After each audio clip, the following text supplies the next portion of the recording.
Hello, today I would like to reflect why I came to Japan and why I decided to study in Japan again. Actually, I graduated from Yangon University of Foreign Languages and I studied Japanese there. After I studied there, after I studied there, I worked at IT company. It was also Japanese one, relevant with my major. But after 1 year, after working 1 year, I feel like it wasn't enough, and I would like to develop myself. So that's why I decided to go to Japan, and I persuaded my family to send me to Japan, and my family encouraged and my family supported me to study in Japan again. So at 2012, I came to Japan, and at first I needed to learn Japanese again in language school at the language school in Tokyo. But after 1 year, my teacher asked me if I want to study another year, I needed to pay the same amount for the same course because at the time my Japanese level was also high. You know, of course I graduate. My major was Japanese in Myanmar, so that's why the class was the starting class was a high class. I could enter high class at first. So I thought that I don't want to invest my time and school fees for another year for the same course, right? So that's why I told my teacher I want to change the environment. So my teacher told me I can go to university or college where I can, because my teacher told me to study Japanese for master program in Japan. But I don't want to study Japanese again. I just wanted to learn about uh, other things in Japan, and college and university.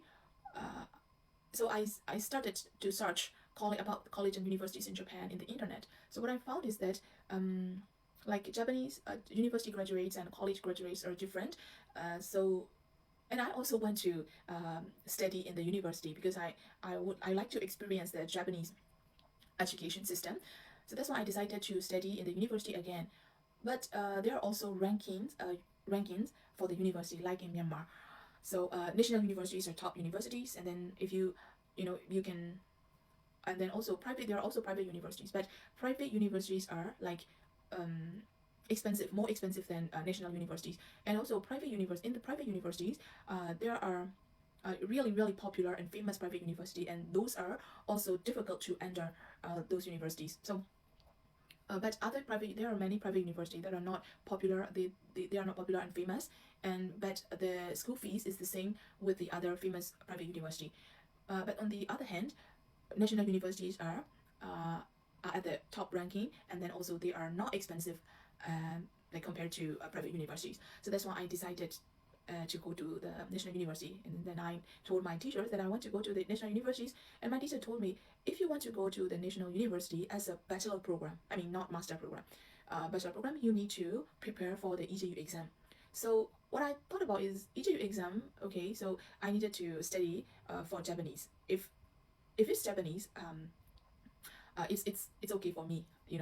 I thought like that, but actually my teacher told me EJU subjects are like EJU subjects are history, maths, and also geography, and also social studies, and some of like business knowledge. So these subjects, I needed to study these subjects in Japanese. Wow, that was really hard for me because I was science student. I was science student in senior high school. I think you may know because we needed to take like Myanmar English, mathematics, chemistry, physics, bio. There were no history and geography and social studies, right? So oh my gosh, the contents were also new, and plus I needed to study in Japanese these subjects. That was really hard for me. So that's why I needed to prepare for 2 years at the school, and then eventually I entered the national university in Shizuoka. But at that time, I also passed the one of the top private universities in Tokyo. But when I visited the Shizuoka campus, people are so kind, and the professor are so warm, and the school counselor department, the people at the school counselor department, they are very helpful people.